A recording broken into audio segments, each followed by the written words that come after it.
Praise the lord. అందరికీ వందనాలు. మన అనుదిన వాక్య ధ్యాన సమయాన్ని ప్రారంభించుకుందాం. పిల్లరా, ప్రార్థన చేసుకుందాం. మహాపరిశుద్ధుడా, గొప్ప దేవ యేసయ్య, మీకే స్తుతులు స్తోత్రాలు వందనాలు చెల్లించుకుంటున్నాను. ఆయన దేవా, మరి తండ్రి, మీరు అద్భుతకరుడు, ఆలోచనకర్తవు, బలవంతుడైన దేవుడుగా, మాకు చాలిన దేవుడుగా మీరు ఉంటున్న విధానం అంతటి కొరకు స్తోత్రాలు వందనాలు చెల్లించుకుంటున్నాం. దేవా, అవును ప్రభా, మరి తండ్రి, మీరు మా నిరీక్షణకు కర్త, విశ్వాసమునకు కర్త, ఆదరణకర్త ఉన్నారు. దేవా, అందరూ బట్టి మీకు స్తోత్రాలు వందనాలు చెల్లించుకుంటున్నాం. దేవా, మరి తండ్రి, ఇదిగో ప్రభా, వేకుజావున మీ ముఖ దర్శనాన్ని మేము చేసుకోవడానికి మాకు అనుగ్రహిస్తున్నటువంటి శ్రేష్టమైన సమయం కొరకు స్తోత్రాలు చెల్లించుకుంటున్నాం. దేవా, మీ వాక్యాన్ని వినడానికి, దేవా మరి తండ్రి, మీ వాక్యం వినుటతోడ మా యొక్క దినాన్ని మేము ప్రారంభించడానికి మాకు అనుగ్రహిస్తున్నటువంటి మీ గొప్ప కృపాభాగ్యం కొరకు స్తోత్రాలు వందనాలు చెల్లించుకుంటున్నాను. ఆయన దేవా, ఈ సమయాన్ని మాకెంతో మేలుకరంగా దీవెనకరంగా ఉంచమని ప్రార్థన చేస్తున్నాం. ఇదిగో ప్రభా, ఈ సమయంలో 91వ కీర్తన చదువుకోబోయే సమయం అంతటిని కూడా మా కొరకు ఆశీర్వదించమని ప్రార్థన చేస్తున్నాం. మీ స్తోత్రాలు, మీ వాక్కులు, మీ వాగ్దానాలు మా పక్షంగా, మా కుటుంబీకుల పక్షంగా గొప్పగా మీరు నెరవేర్చమని ప్రార్థన చేస్తున్నాం. మీ స్తోత్రాలు ఆయన విశ్వాసంతో, నిరీక్షణతో మేము చదువుకునే సమయం అంతటిని మాకెంతో మేలుకరంగాను దీవెనకరంగాను ఉంచమని ప్రార్థన చేస్తున్నాం. మీ స్తోత్రాలు. తదుపరి నాయన, మీ వాక్యం వినే సమయం అంతటిని కూడా దేవా మా తండ్రి, మాకెంతో మేలుకరంగా దీవెనకరంగా ఉంచమని ప్రార్థన చేస్తున్నాం. కృప చూపించండి, సహాయం చేయండి. మీ పక్షంగా నిలబడి దేవా మరి తండ్రి నాయన, వాక్యం అందించబోయేటువంటి మా దైవజనుల్ని మరొకసారి మీ ఆత్మశక్తి బలంతో నింపి దేవా, మీరే మా దైవజనుల ద్వారా మాతో మాట్లాడండి. మీ వాక్యం ద్వారా మీరు మాతో మాట్లాడమని ప్రార్థన చేస్తున్నాం. మీరు మాట్లాడే దేవుడు అంటున్నందుకు మీ స్తోత్రాలు. ఆయన మీ వాక్యాన్ని మీరు నా దేవా మా తండ్రి మాకు వినిపిస్తూ ఉండగా దేవా, వినగలిగే చెవులు, గ్రహించగలిగే హృదయాలు, దాచుకునే మనసు మెండుగా మీరు మాకు అనుగ్రహించమని ప్రార్థన చేస్తున్నాం. సమస్త విషయాల్లో కృప చూపించండి. మీ నామానికి మహిమ తెచ్చుకోండి. ఆ రీతిగా ప్రభువా, చివరి ప్రార్థన ఆశీర్వాదముల వరకు మీ సన్నిధి మాకు తోడుగా ఉంచమని ప్రార్థన చేస్తున్నాను. ఆయన దేవా, కృప చూపించండి. మీకే స్తుతులు స్తోత్రాలు వందనాలు చెల్లించుకుంటూ ముందు సమయం అంతటినీ మా కొరకు దీవించమని యేసయ్య సర్వశక్తి కలిగిన నామములో స్తుతించి ప్రార్థన చేసి అడిగి వేడుకుంటున్నాం పరలోకపు తండ్రి, ఆమేన్. సమయంలో 91వ కీర్తన చదువుకుందాం. పిల్లరా, మహోన్నతిని చాటును నివసించేవాడే, సర్వశక్తి నీడను విశ్రమించేవాడు. ఆయనే నాకు ఆశ్రయము, నా కోట, నేను నమ్ముకును నా దేవుడని నేను యెహోవాని గూర్చి చెప్పుచున్నాను. వేటకాని ఊరిలో నుండి ఆయన నిన్ను విడిపించును, నాశనకరమైన తెగులు రాకుండా నిన్ను రక్షించును. ఆయన తన రెక్కలతో నిన్ను కప్పును, ఆయన రెక్కల క్రింద నీకు ఆశ్రయం కలుగును. ఆయన సత్యము కేడెమును డాలునై ఉన్నది. రాత్రి వేళ కలుగు భయమునకైనను, పగటి వేళ ఎగురు బాణమునకైనను, చీకటిలో సంచరించు తెగులునకైనను, మధ్యాహ్నమందు పాడు చేయు రోగమునకైనను నీవు భయపడుకుందువు. నీ ప్రక్కన 1000 మంది పడినను, నీ కుడి పక్కన 10,000 మంది కూలినను అపాయం నీ వద్దకు రాదు. నీవు కన్నులారా చూచుచుండగా భక్తిహీనులకు ప్రతిఫలం కలుగును. యెహోవా, నీవే నా ఆశ్రయము అని నీవు మహోన్నతుడైన దేవుని నీకు నివాసస్థలముగా చేసుకుని ఉన్నావు. నీకు అపాయం ఏమీ రాదు, ఏ తెగులును నీ గుడారము సమీపించదు. నీ మార్గములన్నిటిలో నిన్ను కాపాడుటకు ఆయన నిన్ను గూర్చి తన దూతలకు ఆజ్ఞాపించును. నీ పాదములకు రాయి తగలకుండా వారు నిన్ను తమ చేతుల మీద ఎత్తిపట్టుకుందురు. నీవు సింహములను, నాగుపాములను త్రొక్కెదవు, కొదమ సింహములను, భుజంగములను అనగదొక్కెదవు. అతడు నన్ను ప్రేమించున్నాడు గనుక నేను అతన్ని తప్పించెదను. అతడు నా నామము ఎరిగిన వాడు గనుక నేను అతన్ని గణపరచెదను. అతడు నాకు మొరపెట్టగా నేను అతనికి ఉత్తరమిచ్చేదను. శ్రమలో నేను అతనికి తోడై ఉండెదను. అతను విడిపించి అతన్ని గొప్ప చేసేదను. దీర్ఘాయువు చేత అతనిని తృప్తిపరచెదను. నా రక్షణ అతనికి చూపించెదను. ఆమేన్.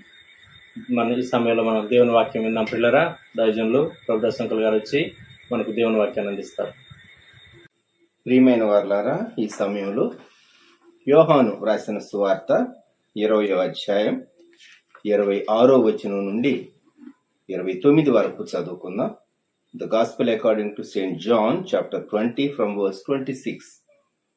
8 దినములైన తరువాత ఆయన శిష్యులు మరలా లోపల ఉన్నప్పుడు తోమ వారితో కూడా ఉండేరు. తలుపులు మూయబడి ఉండగా యేసు వచ్చి మధ్యను నిలిచి, మీకు సమాధానం కలుగును గాక అనెను. తరువాత తోమాను చూచి, నీ వ్రేలు ఇటు చాచి నా చేతులు చూడుము, నీ చేయి చాచి నా ప్రక్కలో ఉంచి అవిశ్వాసివి కాక విశ్వాసివయ్యుండుమన్ను. అందుకు తోమా ఆయనతో, నా ప్రభువా, నా దేవా అన్ను. యేసు, నీవు నన్ను చూచి నమ్మితివి, చూడక నమ్మిన వారు ధన్యులని ఆయనతో చెప్పాను. మనం ఈ సమయంలో ఈస్టర్ తరువాత జరిగినటువంటి సంభవాలను జ్ఞాపకం చేసుకుంటూ ఉన్నాం. ఈస్టర్ ఆదివారం ఏం జరిగిందో యోహాను సువార్త 20వ అధ్యాయం 19వ వచనంలో, ఆదివారము సాయంకాలమున శిష్యులు యూదులకు భయపడి తాము కూడి ఉన్న ఇంటి తలుపులు మూసుకొని ఉండగా యేసు వచ్చి మధ్యను నిలిచి, మీకు సమాధానం కలుగునుగాకని వారితో చెప్పాను. అయితే ఆ సమయంలో తోమ వారితో లేడు. 24వ వచనం, యేసు వచ్చినప్పుడు 12 మందిలో ఒకడైన దిదుమ అనబడిన తోమ వారితో లేకపోయాను. సో థామస్ లేడు. కనుక థామస్ వచ్చినప్పుడు శిష్యులు ఈ మాట చెప్పారు. ఏమని? 25వ వచనం, తక్కిన శిష్యులు మేము ప్రభువును చూచితిమని అతనితో చెప్పగా అతడు, నేనాయన చేతులలో మేకుల గురుతును చూచి నా వ్రేలు ఆ మేకుల గురుతులో పెట్టి నా చెయ్యి ఆయన ప్రక్కలో ఉంచితేనే గాని నమ్మనని వారితో చెప్పాను. ఈస్టర్కి యువతల ఇంచుమించు 8 దినాలు గడిచిన తర్వాత మొదటి శతాబ్దంలో ప్రభు పునరుద్ధరణుడై లేచినటువంటి ఈస్టర్ ఆదివారం అప్పర్ రూమ్ మేడగదిలో జరిగినటువంటి సంఘటన శిష్యుడు యోహాను రికార్డ్ చేశాడు. ప్రభు వారికి కనిపించి వారితో చెప్పినటువంటి మొదటి మాట, మీకు సమాధానము కలుగునుగాక, పీస్ బి అంటు యు. ఈ మాట మనకెంత ధైర్యాన్ని, మనకెంత ఆదరణను ఇస్తుంది. మీకు సమాధానము కలుగునుగాక. తెలీదు భవిష్యత్తు మనకు, కానీ ఒకటి వాస్తవం, యేసుక్రీస్తు ప్రభువును విశ్వసించినటువంటి వారంగా ప్రభు మనకేం చెప్తున్నాడంటే, మీకు సమాధానము కలుగునుగాక. శిష్యులు వలలు విడిచిపెట్టారు, కొందరు వారి ప్రొఫెషన్, వారి వృత్తిని విడిచిపెట్టారు. అంతేకాదు వారు యేసుక్రీస్తు ప్రభువును వెంబడించి 3.5 సంవత్సరాలు ఇంకా వెనుదిరిగి చూసుకోలేదు. ఇప్పుడు యేసుక్రీస్తు ప్రభువు లేడు. వారి భవిష్యత్ ఏంటి? What lies ahead? What about their future? What about their career? ఇది పెద్ద ప్రశ్న. అందువలన వారి హృదయాల్లో ప్రభు నిజంగా లేచాడా? ప్రభు నిజంగా లేచాడా? యేసుక్రీస్తు ప్రభు తిరిగి లేచాడు అని చెప్తే యూదా మతాధికారులు అటువంటి విశ్వాసాన్ని, ఫెయిత్ను ప్రొఫెస్ చేసినటువంటి వారిని, ఒప్పుకున్నటువంటి వారిని ఏదైనా చేయొచ్చు, కీడు చేయొచ్చు వారికి. అటువంటి దినాల్లో ప్రభు మీకు సమాధానము కలుగును గాక అని చెప్తూ ఉన్నారు. ఈ సమయంలో మనము జ్ఞాపకం చేసుకునేటటువంటి మాట, థామస్ వారితో ఉన్నాడు.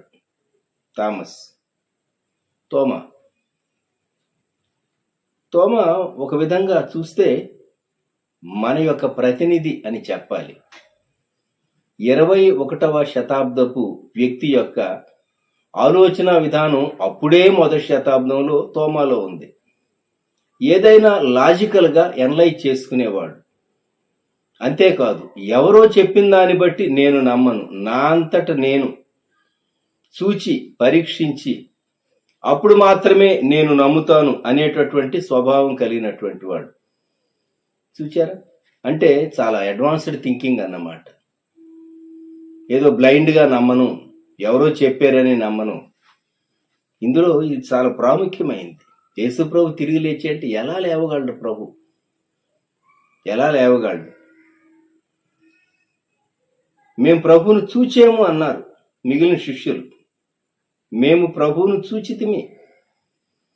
ఎలా సాధ్యం ఇది? ఇప్పుడు 26వ వచనంలో 8 దినములైన తరువాత తోమా ఉన్నాడు, తలుపులు మూయబడి ఉండగా అనే మాట చాలా స్పష్టంగా వ్రాయబడింది. బహుశా మేడగదిలో చేరినటువంటి శిష్యులు పీరియాడికల్గా ఎవరైనా మేడగదిలో నుండి బయటకు వెళ్ళినా లోపలికి వచ్చినా మరలా మనం సరిగ్గా తలుపులు వేసామా లేదా, ఎవరైనా మనల్ని గమనిస్తూ ఉన్నారా, లేకుంటే ఎవరైనా రోమా అధికారులు ఈ అప్పర్ రూమ్ను సమీపించడానికి ప్రయత్నిస్తూ ఉన్నారా, మన కొరకు వెతుకుతూ ఉన్నారా? ఎందుకంటే యేసు ప్రభు తర్వాత శిష్యులే కదా ప్రాముఖ్యమైనటువంటి వారు. వీరిని కూడాను చంపటానికి ప్రభుత్వం, మతాధికారులు యోచన చేస్తూ ఉన్నారా అనేటటువంటి భయాలు వీరిలో ఉన్నాయి. అందువల్లనే తోమా మిగిలినటువంటి శిష్యులు 8 దినాలైనా వారి హృదయాల్లో భయం ఉన్నది. భయము మానవ హృదయాలను ఏలుతూ వచ్చింది అంతో ఇంతో. అయితే యేసుక్రీస్తు ప్రభుని విశ్వసించినటువంటి వారము ప్రభు యొక్క వాక్యము, వాగ్దానం వైపు చూచి భయాన్ని జయించి ప్రభు తట్టు చూచి విశ్వాసంతో సాగి రావటానికి దేవుడు కృప ఇచ్చాడు. దేవునికి స్తోత్రం. ప్రభు చెప్పినటువంటి మాట, మీకు సమాధానము కలుగును గాక. తరువాతి వచనంలో 27వ వచనం, తరువాత తోమాను చూచి నీ వ్రేలు ఇటు చాచి నా చేతులు చూడుము, నీ చేయి చాచి నా ప్రక్కలో ఉంచి అవిశ్వాసివి కాక విశ్వాసివై ఉండుమనెను. సరిగ్గా తోమా ఏ మాటలు మాట్లాడారో అక్కడ ఉండి విన్నట్టుగా యేసుక్రీస్తు ప్రభువారు తోమా చెప్పినటువంటి మాటలకు రిప్లై చెప్తూ ఉన్నాడు. తోమా ఏమన్నాడు? 25వ వచనంలో, నేనాయన చేతులలో మేకుల గురుతును చూచి నా వ్రేలు ఆ మేకుల గురుతులో పెట్టి నా చెయ్యి ఆయన ప్రక్కలో ఉంచితేనే గాని నమ్మను. Except I see, I touch, I feel. చూచారా? మనలాగానే లాజికల్ గా, అనలిటికల్ గా థింక్ చేస్తున్నాడు అన్నమాట థామస్. యేసు ప్రభువారు మూయబడినటువంటి తలుపులు ఆ గదిలో ప్రవేశించాడు. అసలు ప్రభు కనిపించగానే తోమాకు సగం అర్థమైపోయింది. తలుపులన్నీ చాలా భద్రంగా వేశారు, 1-2 సార్లు చెక్ చేస్తుంటారు, సందేహమే లేదు. అయితే ఇప్పుడు ప్రభు ప్రత్యక్షమయ్యాడు. అంతేకాదు తోమాను పిలుస్తూ ఉన్నాడు, నా చేతులు చూడు, నా ప్రక్కన చూడు. బైబిల్ పండితులు ఈ విషయంలో 2 అభిప్రాయాలు కలిగి ఉన్నారు. ఒక గుంపు ఏమంటారంటే తోమా వచ్చి చూచాడు అని ఒక గుంపు అంటారు. కొందరు అంటారు ప్రభు మాటకే తోమా అప్పటికే చాలా కృంగిపోయాడు, తన అవిశ్వాసానికి సిగ్గుపడ్డాడు, తాను వచ్చి టచ్ చేసి చూడలేదు అని కొందరు బైబిల్ పండితులు అంటూ ఉంటారు. ఏది ఏమైనా తోమా చెప్పినటువంటి రిప్లై ఏంటంటే 28వ వచనం, అందుకు తోమా ఆయనతో నా ప్రభువా నా దేవా నేను, మై లార్డ్ మై గాడ్. నా ప్రభువా నా దేవా. ఒక యూదుడు ఈ మాట అన్నాడు అంటే దేవుణ్ణి మాత్రమే ఈ పదజాలంతో తాను సంబోధించాలి. మై లార్డ్, లార్డ్షిప్, యేసుక్రీస్తు ప్రభు యొక్క అధికారాన్ని ఒప్పుకోవటం. అంతేకాదు మై గాడ్, నా దేవా, నా దేవా. చాలా చక్కగా మరి తన ఫెయిత్, నా ప్రభువా నా దేవా, మా ప్రభువా అనలేదు, మా దేవా అనలేదు, నా ప్రభువా నా దేవా అంటూ ఉన్నాడు. ఎప్పుడైతే ఈ మాట తోమా అన్నాడో ప్రభు ఒక చక్కని స్టేట్మెంట్ ఇచ్చాడు. 29వ వచనం, యేసు నీవు నన్ను చూచి నమ్మితివి, చూడక నమ్మిన వారు ధన్యులని అతనితో చెప్పాను. ధన్యతల కొండపైన యేసుక్రీస్తు ప్రభువారు చెప్పినటువంటి ధన్యతలు మత్తయి సువార్త కొండమీది ప్రసంగంలో మనం చదువుతాం. ఇక్కడ ఇంకొక ధన్యత చెప్పబడి ఉన్నది, చూచి నమ్మటం, చూడక నమ్మటం. నీవు నన్ను చూచి నమ్మితివి, చూడక నమ్మిన వారు ధన్యులు. చూచి నమ్మటం మంచిదే గాని చూడక నమ్మటం అది ధన్యకరమైనటువంటి స్థితి. ధన్యతల కొండ ఈ ఉదయకాలం ఎక్కగలమా? ఎక్కగలమా? చాలా మార్లు థామస్ మన యొక్క ప్రతినిధిగా కనబడుతూ ఉన్నాడు. దేనికి ప్రతినిధి అంటే అవిశ్వాసానికి ప్రతినిధి, రిప్రజెంటేటివ్ ఆఫ్ అవర్ అన్బిలీఫ్. విశ్వాసిలో దాగి ఉన్నటువంటి లేక వ్యక్తిలో దాగి ఉన్నటువంటి అవిశ్వాసానికి తాను ప్రతినిధిగా ఉన్నాడు. థామస్ శిష్యుడే, ప్రభుని వెంబడించిన వాడు, అద్భుతాలు చూచినటువంటి వాడు, రొట్టెలు విరిచినప్పుడు పంచినటువంటి వాడు, సూచ్యకార్యాలు చూచినటువంటి వాడు, ప్రభువు చేయగా ఎన్నో విధాల స్వస్థతలు చూచినటువంటి వాడు. అయినా మరి లాజరు లేచిన సంగతి గుర్తురాలేదా? థామస్కు గుర్తురాలేదా? ప్రభు లేచాడు అంటే ఎందుకు నమ్మలేకపోయాడు? 4 దినములు మరణించి 4 దినములైనటువంటి లాజర్ను ప్రభువారు లేపారు కదా. అవన్నీ వాస్తవాలు. అయినా తాను నమ్మలేకపోయాడు. చాలా మార్లు దేవుని బిడ్డల్లో అవిశ్వాసం చోటు చేసుకుంటూ ఉంటుంది, లేక నమ్మలేనటువంటి స్థితి. సహోదరులు జెక్కీ దేవరాజు గారు 85 ఏళ్ల వయసులో, 84 ఏళ్ల వయసులోను, అబోవ్ 80, రాజమండ్రి దగ్గర కోరుకొండలో వారు ఉంటూ వారు ఇప్పటికీ కొన్ని ఇంటర్వ్యూల్లో వారు మాట్లాడుతూ ఉన్నారు.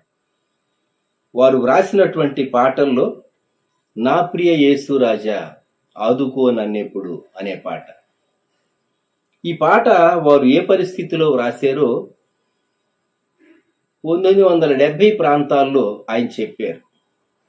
మారు మనస్సు పొందిన కొంతకాలం తరువాత మరలా లోకం యొక్క ఆకర్షణ తనకు కనిపించినప్పుడు తాను ఈ పాట వ్రాసేను అని స్వయంగా వారు చెప్పటం నేను విన్నాను.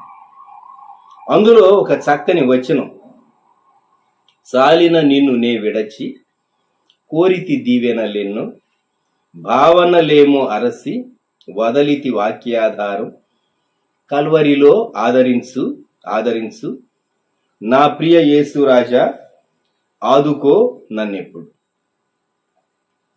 పాడతాను.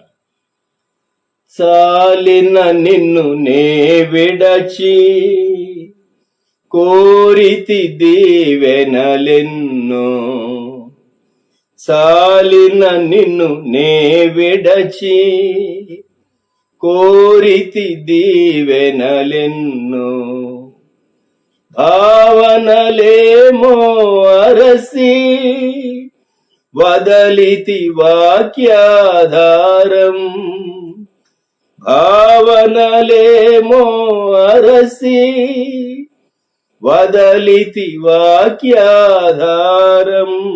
కల్వరిలో ఆదరించు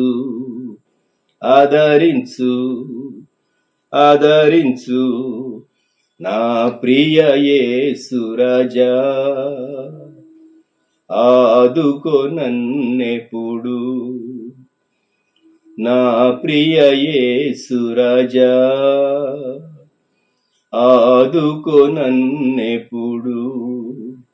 శోధనలో వేదనలో నిన్ను వీడి పొనియకు, శోధనలో వేదనలో నిన్ను వీడి పొనియకు. మన విశ్వాస జీవితంలో నాకు అర్థమైతేనే నేను నమ్ముతాను, నేను చూస్తేనే నమ్ముతాను, నేను గ్రహించగలిగితేనే నమ్ముతాను అని అనుకుంటే అబ్రహాము విశ్వాస యాత్ర ప్రారంభించి ఉండేవాడే కాదు. ఆదికాండ గ్రంథంలో అబ్రహాము యొక్క పిలుపును మనం జ్ఞాపకం చేసుకుంటే 12వ అధ్యాయం 1వ వచనం, యెహోవా నీవు లేచి నీ దేశము నుండి నీ బంధువుల యొద్ద నుండి నీ తండ్రి ఇంటి నుండి బయలుదేరి నేను నీకు చూపించు దేశమునకు వెళ్ళు. అది అబ్రహాము యొక్క పిలుపు. ఆ తర్వాత దీవెనలను గూర్చి ప్రభు చెప్పారు, దేవుడు చెప్పాడు. అది స్వర ప్రత్యక్షత అయి ఉండవచ్చు బహుశా. ఆ దేవుడు ఎవరు, ఆయన ఎట్టివాడు, ఆయన నిజంగా ఉన్నాడా, ఆయన దీవిస్తాడా, నడిపిస్తాడా, ఎక్కడో గాలిలో నుండి వినబడినటువంటి స్వరాన్ని బట్టి ఆస్తి అమ్ముకొని ఎక్కడికి వెళ్లాలో తెలియక బయలుదేరటం విశ్వాస యాత్ర. విచిత్రంగా ఉంటుంది కదా. ఇక్కడ థామస్ అంటున్నాడు, నేను చూస్తేనే నమ్ముతా అన్నాడు. చూస్తేనే నమ్ముతా. నా వ్రేలు, నా చెయ్యి, ఆయన మేకులు గుర్తులు నేను చూడాలి, ఆయన ప్రక్కను, గాయపడిన ఆయన ప్రక్కను నేను చూడాలి అని చాలా గట్టిగా మాట్లాడాడు. విశ్వాస జీవితంలో దేవుని మాట, దేవుని గ్రంథం, దేవుని వాగ్దానం మనం నమ్మటం నేర్చుకోవాలి. నా జీవితంలో నేను పొందినటువంటి ఒక అనుభవాన్ని గురించి నేను మీతో చెప్తాను. నేను కాలేజ్ చదివే దినాల్లో భక్తి కలిగినటువంటి వాడనుగా ఉండేవాడిని. అంటే భక్తి కలిగిన పాపిని అని. ఉపవాసం ఉండేటటువంటి పాపిని. బాహ్యమైనటువంటి అలవాట్లు వేటిల్లో కూడా ఎవరు వేలెత్తి చూపించడానికి వీలు లేని రీతిగా భక్తిగా ఉండేటటువంటి వాడిని. కానీ హృదయంలో మాత్రం ఆ వెలితి నాకుండేది.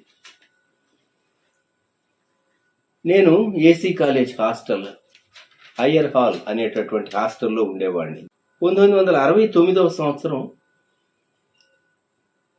బ్రదర్ వసురాజు గారి దగ్గరకు అభిషేకర్రావు గారని ఒకరు, తాను ఈజిఎఫ్ స్టాఫ్ వర్కర్, ఆ దినాల్లో ఈజిఎఫ్ తొలి దినాల్లో ఉన్నటువంటి స్టాఫ్ వర్కర్స్లో వారొకరు.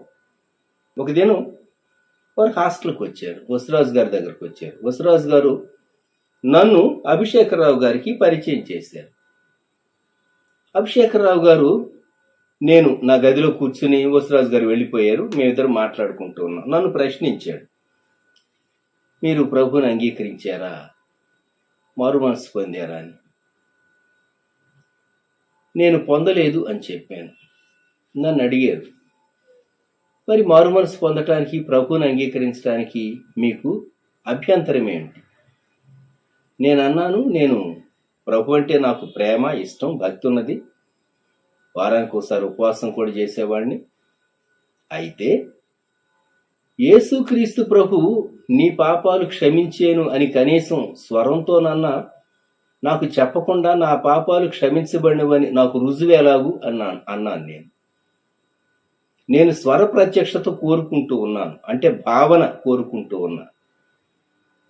అప్పుడు ఆయన దేవుని వాక్యంలో నుండి 2 భాగాలు నాకు చూపించారు. మొట్టమొదటిది 1 యోహాను 1:9 మనకు తెలుసు. యోహాను తాను రాసినటువంటి పత్రికలో, మన పాపములను మనము ఒప్పుకొనిన ఎడల ఆయన నమ్మదగిన వాడును నీతిమంతుడును గనుక ఆయన మన పాపములను క్షమించి సమస్త దుర్నీతి నుండి మనలను పవిత్రులనుగా చేయను. ఈ వాక్య భాగం చూపించాడు. రెండవది ఆయన రోమా పత్రిక 10వ అధ్యాయం 9వ వచనం కూడా నాకు చూపించారు. యేసు ప్రభు అని నీ నోటితో ఒప్పుకొని దేవుడు మృతుల్లో నుండి ఆయనను లేపినని నీ హృదయమందు విశ్వసించిన ఎడల నీవు రక్షింపబడదు. ఈ 2 వాక్య భాగాలు ఆయన నాకు ఎక్స్ప్లెయిన్ చేశాడు. విన్నాను. సరే, ఆయన ఏదో ప్రార్థన చేశాడు, నా చేత ఏదో ప్రార్థన చేయించాడు, వెళ్ళిపోయాడు ఆయన. నేను ప్రశ్న వేసుకున్నా, రక్షణ ఎంత సులువా?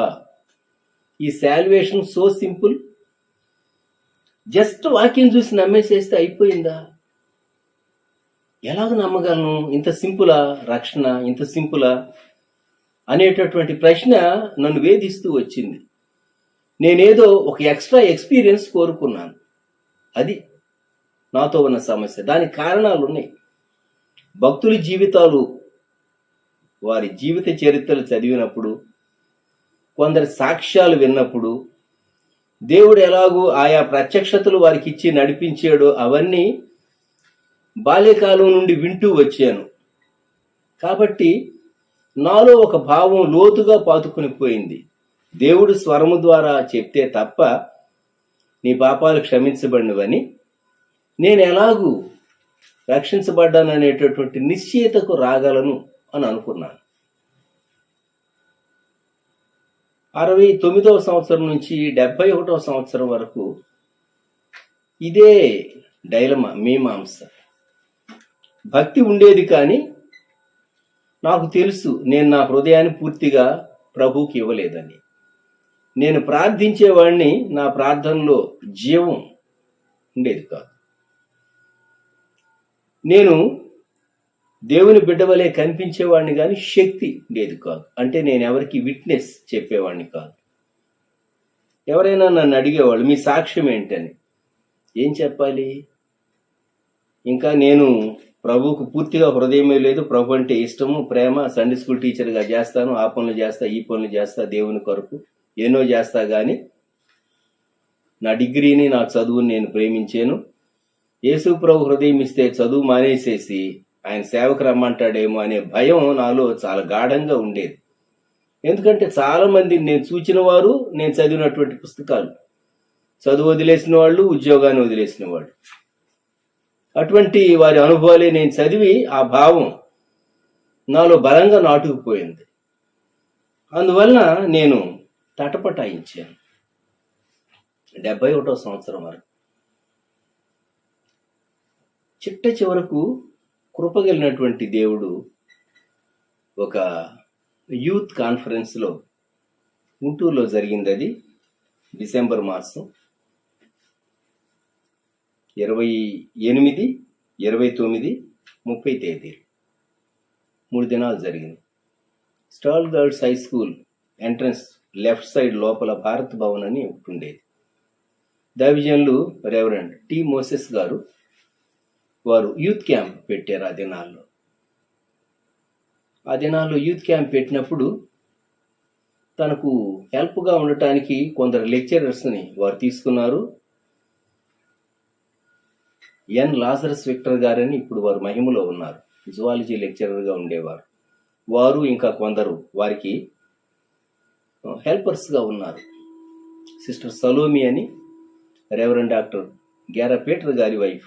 అప్పటికి వారికి పెళ్లి కాలేదు. అలాగూ కొందరు దైవజనులు మోజెస్ గారికి ఆ క్యాంపులో సహకారులుగా ఉన్నారు. లాజరస్ గారు నన్ను అడిగారు, ప్రభుదాస్ నీవు నా ప్రక్కనే ఉండు, నా టీంకు సహాయం చేయటానికి. నేను అనుకున్నాను, నేనే సరైన అనుభవంలోనికి రాలేదు, నేనేం చెప్పగలను, నేనేం సహాయం చేయగలను. డిసెంబర్ 29వ తేదీ సాయంకాల సమయం సిస్టర్ సలోమి గారు కొందరు యవనస్తులను ప్రభువులోనికి కౌన్సిలింగ్ చేసి నడిపిస్తూ ఉన్నారు. వాళ్ళు కన్నీటితో ప్రార్థన చేస్తూ ఉన్నారు. ఆ దృశ్యం చూచానండి నేను. నాకంటే చిన్నవాళ్ళు, తక్కువ చదువుకున్న వాళ్ళు ఏడుస్తూ వారు తమ జీవితాన్ని ప్రభు దగ్గర ఒప్పుకుంటూ అప్పగించుకుంటూ ఉన్నారు. నేను చాలా సిగ్గుపడ్డాను. ప్రభా, నాకంటే చిన్నవారు తమ హృదయాన్ని వారు నీ సన్నిధిలో కుమ్మరించారు. నేను అలాగూ అన్కండిషనల్గా, షరతులేమీ లేకుండా నీ హృదయాన్ని నేను అప్పగించలేకపోయి నేను చింతపడుతున్నా. నా హృదయంలోనికి రా, ఇప్పుడు నువ్వేం చెప్పినా నేను చేస్తా అని షరతులు లేకుండా ప్రభువుకు అప్పగించుకున్నాను. ఆ రాత్రి నుండే ఒక నూతన సంబంధం యేసుక్రీస్తు ప్రభుతో నాకు ప్రారంభమైంది. నాతో కమ్యూనికేట్ చేస్తూ ఉన్నాడని నాకు అర్థమైంది.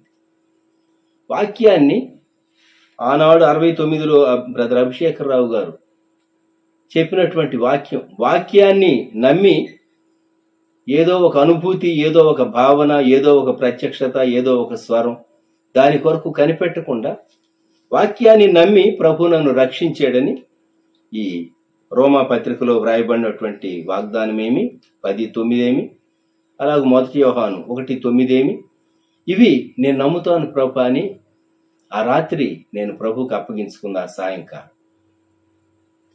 ఆ తదుపరి నా జీవితంలో ఒక నూతన శకం ప్రారంభమైంది. కనుక నేను చెప్పగోరేది ఏంటంటే, మనం చాలా మార్లు థామస్ లాగానే ఏదో ఒక ప్రూఫ్ మనం అడుగుతూ ఉంటాం.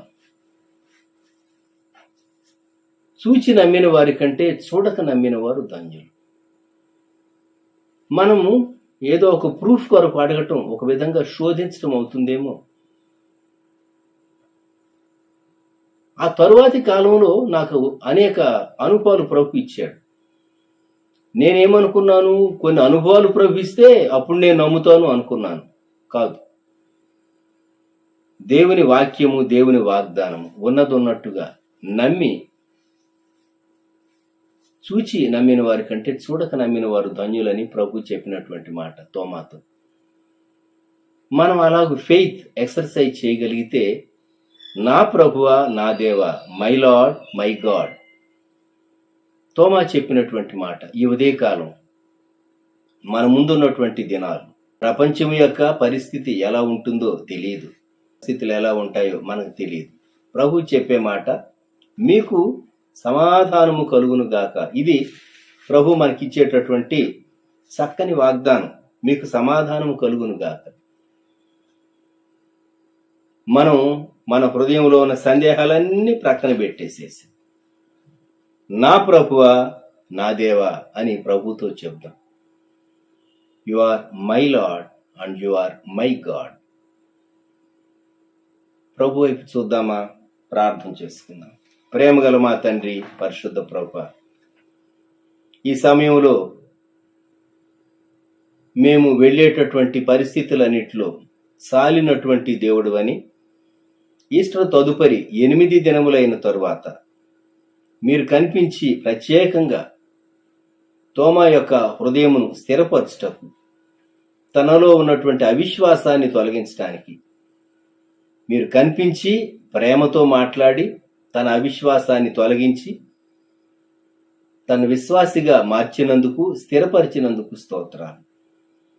మేము మీ బిడ్డలమే గాని మా హృదయాల్లో భయాలున్నాయి, సందేహాలున్నాయి. చాలా మార్లు మేము కూడా తోమా వలె చూస్తేనే నమ్ముతాం అనేటటువంటి ఆ భావన మాలో ఉంటూ ఉన్నది. మమ్మల్ని క్షమించండి. మీ వాక్యం మేము నమ్మి, మీకు సమాధానము కలుగాక అని మీరు చెప్పినటువంటి ఆ మాటను మేము నమ్మటానికి కృప దయచేయండి. నా ప్రభువా, నా దేవా అని ఎలాగైతే నీ యొక్క హెడ్షిప్ను, నీ శిరసత్వాన్ని, అలాగే నీవు దేవుడు అని, నీవు మమ్మల్ని ప్రేమించేవాడు అని, మా జీవిత ప్రతి పరిస్థితికి చాలినవాడు అని, మమ్మను, మా కుటుంబీకులను, మా రక్త సంబంధికులు, మా కలిగిన వారిని, మేము ఉన్నటువంటి సంఘాలు, మేము వెళ్ళేటటువంటి పరిస్థితులన్నిట్లో మమ్మల్ని కాపాడగలిగిన గొప్ప దేవుడు అని మీకు స్తుతి చెల్లించడానికి, అలాగూ మీపై ఆధారపడటానికి మాకు సహాయం దయచేయమని మీ కృపకు మమ్మల్ని అప్పగించుకుంటూ, యేసుక్రీస్తు ప్రభువారి నామములో, పునరుద్ధానుడైన యేసుక్రీస్తు ప్రభువారి నామములో, సమాధానకర్త అయిన యేసుక్రీస్తు ప్రభువారి నామములో, అవిశ్వాసాన్ని తొలగించేటటువంటి విశ్వాసానికి కర్త అయినటువంటి యేసుక్రీస్తు ప్రభువారి నామములో ప్రార్థించి వేడుచూ ఉన్నాము తండ్రి. ఆమేన్. మన ప్రభువైన యేసుక్రీస్తు వారి కృప, దేవుని ప్రేమ, పరిశుద్ధాత్ముని సహవాసం సదాకాలం మనకు తోడై ఉండును గాక. ఆమేన్.